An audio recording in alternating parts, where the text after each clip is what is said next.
नमस्कार, स्वागत है आपका एबीपी लाइव में। इस वक्त मौजूद हूं मैं अलीगढ़ में बहुजन समाज पार्टी के पूर्व मेयर प्रत्याशी सलमान शाहिद साहब के पास। आपकी पहचान एक समाज सेवी के रूप में की जाती है। पूर्व मेयर प्रत्याशी रह चुके हैं। लगातार 2024 के चुनावों को लेकर अलीगढ़ में किस तरीके के राजनीतिक समीकरण बदल रहे हैं, लगातार समाजवादी पार्टी को छोड़ने के लिए तमाम नेता तैयार बैठे हुए हैं। दो बड़े दिग्गज नेता समाजवादी पार्टी से त्याग पत्र दे चुके हैं। इन्हीं सारी बातों को जानने के लिए सलमान शाहिद साहब से जुड़ चुके हैं हम। क्या कहना चाहेंगे 2024 के चुनाव में समाजवादी पार्टी के जो नेता हैं लगातार पार्टी छोड़ रहे हैं, क्या कहेंगे? बहुत धन्यवाद। मैं आपको बताना चाहता हूं 2024 का जो चुनाव है वो बहुत महत्वपूर्ण चुनाव है। जो देश के आज हालात हैं, उन हालात में मुस्लिम समाज, जिस पर आपने कहा कि समाजवादी पार्टी के नेता पार्टी छोड़ रहे हैं, मुस्लिम समाज अपने आप को ठगा हुआ महसूस कर रहा है। मुस्लिम समाज ने विधानसभा चुनाव में 98% वोट अखिलेश यादव और उनकी समाजवादी पार्टी को देने का काम किया।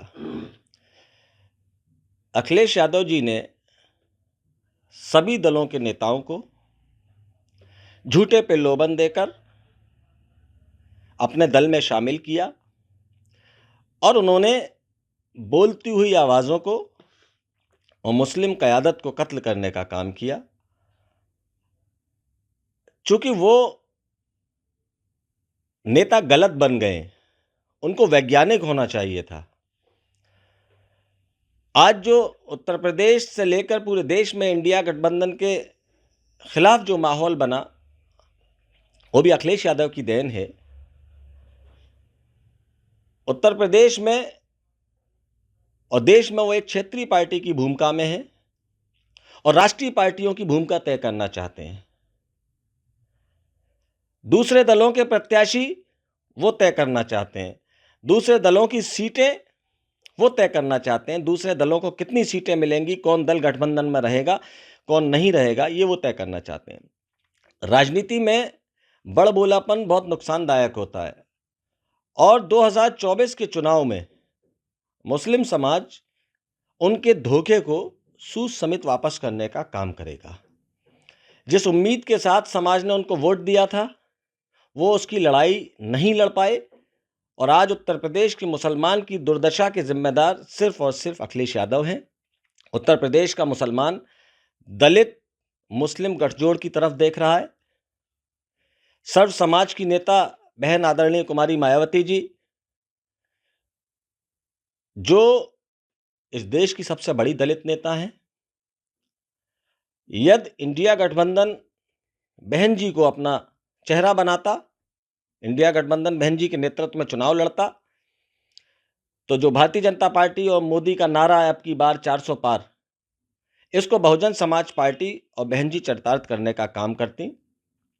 पूरा देश उन पर विश्वास करता और पहली बार ऐसा मौका होता कि देश में दलित प्रधानमंत्री बनता।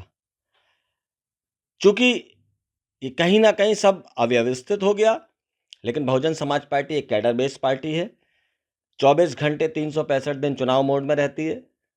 हम लोग बूथ लेवल से लेकर देहात और शहर सभी जगह अपने कैडर कैंप कर रहे हैं और बहन जी ने फैसला किया है कि अकेले चुनाव लड़ेंगे। आज इस देश में कोई पार्टी अकेले चुनाव लड़ने की हिम्मत नहीं जुटा पा रही है। जो पार्टी सत्ता में है वो भी गठबंधन की बात करती है, जो पार्टियां गठबंधन बना रही हैं वो सब एक दूसरे के साथ चुनाव लड़ने की बात करते हैं। बहन जी को अपनी कार्यशैली पर विश्वास है। बहन जी ने कहा अकेले चुनाव लड़ेंगे। सभी दल रोज तरह तरह के कयास लगाते हैं कि बहुजन समाज पार्टी के साथ गठबंधन होना चाहिए, बहुजन समाज पार्टी गठबंधन में आएगी, जबकि बहन जी हमेशा मना करती रहीं। बहन जी को विश्वास है कि सर्व समाज के समर्थन से उत्तर प्रदेश में बड़ा बदलाव लाने का काम करेंगी। अगर बात सुभाषपा की कही जाए, उसके बाद आरएलडी की कही जाए, फिर खुद की ही पार्टी में स्वामी प्रसाद मौर्य चले गए, सलीम इकबाल शेरवानी साहब चले गए। अगर बात अलीगढ़ की कही जाए तो आप पहले समाजवादी पार्टी से जुड़े हुए थे। क्या वो वजह है, आप तो पार्टी में रह चुके हैं, क्या वो वजह है जो लोग पार्टी छोड़ देते हैं, क्या वो वजह है? धोखा। जब नीयत साफ नहीं होती और इंसान की नीयत में और फितरत में धोखा हो तो कोई व्यक्ति साथ नहीं चल सकता।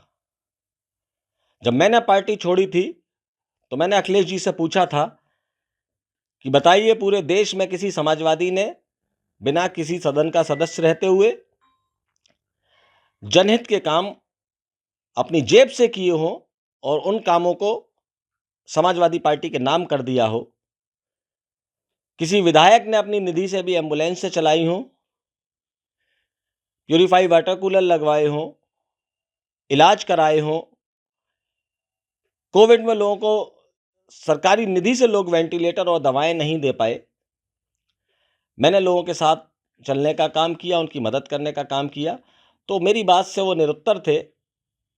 मेरा ही नहीं, उन्होंने उत्तर प्रदेश की मुस्लिम क़यादत का कत्ल किया है। मेरे जैसे तमाम लोग जो सर्व समाज के लिए कुछ करना चाहते थे, जिनके पास सोच थी, उन आवाज़ों को खामोश करने का काम किया है। चूंकि उन्होंने सबको धोखा दिया, समय परिवर्तनशील होता है, चक्र घूम रहा है, उनको सब धोखा देंगे और 2024 के बाद वो अकेले खड़े नजर आएंगे। और खासकर मुस्लिम समाज, जिसका समाजवादी पार्टी से पूर्णतः मोहभंग हो चुका है। अभी राज्यसभा के चुनाव में जिन प्रत्याशियों को उन्होंने मुस्लिम वोट की दम पर राज्यसभा भेजने का काम किया, जया बच्चन जी 25 साल से सदन में हैं।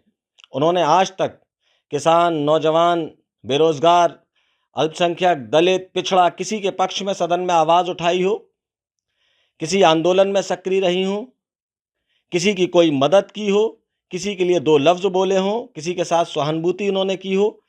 उनको 25 साल में ऐसी क्या मजबूरी है जो लगातार सदन भेजने का काम कर रहे हैं।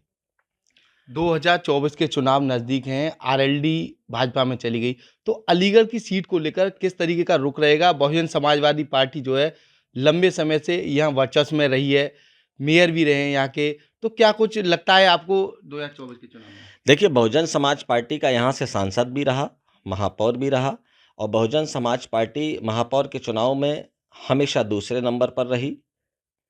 ये चुनाव ऐसा ज़रूर था, जो बहुजन समाज पार्टी जिस चुनाव को जीतती, उस चुनाव को समाजवादी पार्टी के जनपद के सभी नेताओं ने अपने शीर्ष नेतृत्व को विश्वास में लेकर समाजवादी पार्टी के महापौर प्रत्याशी को भारतीय जनता पार्टी के महापौर प्रत्याशी के हाथों एक सपा के पूर्व जिलाध्यक्ष के घर बेचने का काम किया।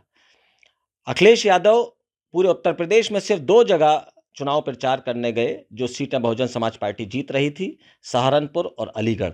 यहाँ अलीगढ़ की गलियों में उन्होंने गली गली रोड शो किया। जनता ने सब देखा। उनका उद्देश्य था कि बहुजन समाज पार्टी का एक मुस्लिम महापौर ना बन जाए जो अपने समाज की सेवा करेगा। तो उन्होंने इस उद्देश्य से वोटों के बिखराव करने के लिए इस काम को किया। 2024 के चुनाव में, चूंकि लोकसभा चुनाव में हमेशा बहुजन समाज पार्टी का प्रत्याशी ही टक्कर देता आया है, और 2009 में हमारा सांसद भी था, और 2024 में भी हमारा सांसद होगा।